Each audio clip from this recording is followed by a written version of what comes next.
এটা হচ্ছে কি 1। ডেল্টা 1 মানে মনে করে নাও নিফটি 25,050 থেকে 25,150 যাওয়া। 25,150 যাওয়া মানে 100 পয়েন্ট উপরে উঠলো মার্কেট। 100 পয়েন্ট উঠলো মানে তোমার কত লাভ হবে? 100 পয়েন্ট যদি ওঠে তাহলে তোমার 75 পার শেয়ার, তুমি একটা লট কিনেছো, একটা লটে 75টা শেয়ার থাকে, তাহলে 75, 100 পয়েন্ট বেড়েছে মানে 100 পয়েন্ট বাড়া মানে 75 ইন্টু 100, তোমার কত লাভ হবে? 7,500।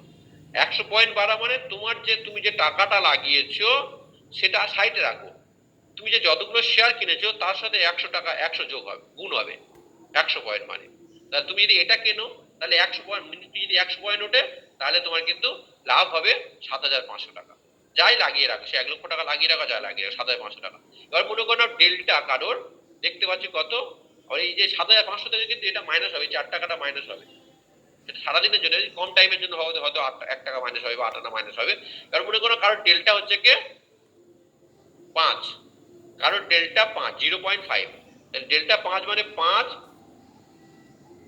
ডেল্টা 5 মানে তখন কি হয়, 5 মানে 50, 5 মানে 50, মানে নিফটি যদি 100 পয়েন্ট ওঠে তাহলে এ কিন্তু 50 পয়েন্ট উঠবে, তাহলে 50 ইন্টু 75, তাহলে তোমার লাভ হবে 3,500 টাকা। এবার মনে করো কারোর ডেল্টা 1, 0.1, কারণ মনে করো কারোর ডেল্টা 0.1, তাহলে 0.1 মানে 10, 0.1 মানে 10, তাহলে নিফটি যদি 100 পয়েন্ট ওঠে তাহলে তোমার কত লাভ হবে? 75, যেহেতু 75 ইন্টু 0.10 মানে 10, 0.10 মানে 10 ইজিক্যাল টু তোমার লাভ হবে 7,500 টাকা। তার মানে ডেল্টা তোমার জন্য মেন ইম্পর্টেন্ট কাজ ভূমিকা পালন করবে। ডেল্টা যেটা হবে, ডেল্টা মানে 100 মনে করে নাও, ডেল্টা 1 মানে 100, ডেল্টা 99 মানে 99, ডেল্টা এই আছে মানে এইগুলো ধরে নাও 99, এর সাথে গুণ হয়ে যায়। মানে আমি তোমার বোঝাই ব্যাপারটা একটু ডিটেলস বোঝাই। মনে করো 99 ইন্টু 75, নিফটি যদি 100 পয়েন্ট ওঠে তোমার এই টাকাটা লাভ হয়। ফের যদি নিফটি 100 পয়েন্ট ওঠে, মনে করো তুমি 98 কেছো, 98 ইন্টু 75,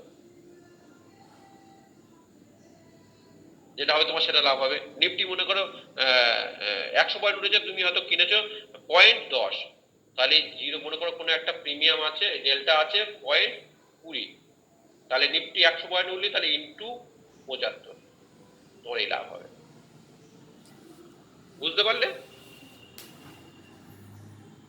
হ্যাঁ স্যার, একটা কথা বলবো থাকবে, এটা 6 আছে তোমার, এটা ইন্টু 99 ইন্টু 75 হলো, যেহেতু নিফটি 100 পয়েন্ট ওঠার জন্য এটা লাভ হলো তোমার। যেটা লাভ হবে সেটা থেকে 6 টাকাটা মাইনাস হবে সারাদিন যদি হয়, এটা চেঞ্জ হয় সারাদিনের জন্য 6 টাকা, তুমি যদি 1 ঘন্টার মধ্যে বেরিয়ে যাও তাহলে 1 টাকা মাইনাস হবে। বুঝতে পারলে? 1 টাকা মানে পার শেয়ারে 1 টাকা মাইনাস হবে। এবার লট মানে 75 ইন্টু 75 হয়ে যাবে, 675 যা হবে সেটা মাইনাস হয়ে যাবে। বুঝতে পারলে? লটের ক্ষেত্রে তুমি লট আমি সিলেক্ট করে দিচ্ছি, দেখো এই লট লসটা কত হবে। লটের ক্ষেত্রে দেখো মনে করে নাও এইটা হচ্ছে 74, তাহলে 74 ইন্টু 75, 74 ইন্টু 75 যেটা হবে সেটা প্রফিট, তার সাথে 419 টাকা মাইনাস করবে সারাদিনের জন্য। আর তুমি যদি 1 ঘন্টার জন্য 1 ঘন্টার মধ্যে প্রফিট নিয়ে বেরিয়ে যাও তাহলে 400 থেকে 400, যদি 6 ঘন্টার জন্য 400 টাকা চার্জ করছে, তাহলে 1 ঘন্টার জন্য মনে করো হয়তো 150 টাকা চার্জ করবে, কি 100 টাকা চার্জ করবে, 100 টাকা। তাহলে এখান থেকে যা লাভ হবে দেখো আমি তোমায় বুঝাই। মনে করো এখান থেকে 75 ইন্টু মনে করো 74 ইন্টু 75, এইটা তুমি কিনেছো 74 ইন্টু 75, তোমার লাভ কত হচ্ছে বোঝায়, এক সেকেন্ড। প্রিমিয়াম বললাম, মনে করো এই প্রিমিয়ামটা তুমি কিনেছো এত টাকায়, 70,000 টাকা দিয়ে কিনেছো, এই 70,000 টাকা দিয়ে কিনেছো ডেল্টা 75, ডেল্টা 74, নিফটি 100 পয়েন্ট উঠলো তাহলে 74 ইন্টু 100 যেটা হবে, তার সাথে সারাদিনের জন্য তোমার কাটবে 388 টাকা। তুমি মনে করো 1 ঘন্টার মধ্যে প্রফিট করে নিয়েছো, তাহলে মাইনাস 1 ঘন্টার জন্য হয়তো 100 টাকা মাইনাস হবে, তাহলে 100 টাকা মাইনাস। এবার তাহলে তাহলে রাউন্ড ফিগারে আমরা আসি, কত লাভ হচ্ছে আমাদের কেটে কুটে বোঝো।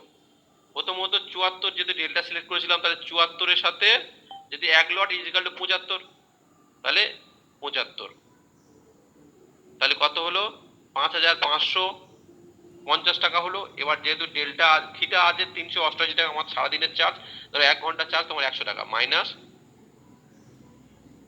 100, ইজিক্যাল টু 4,500 টাকা আমার লাভ হবে।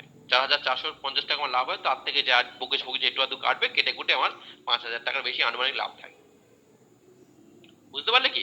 তার মানে নিফটি নিফটি 100 পয়েন্ট উঠলে যে ডেল্টা 75 মানে ওই 75 ইন্টু 100 হবে।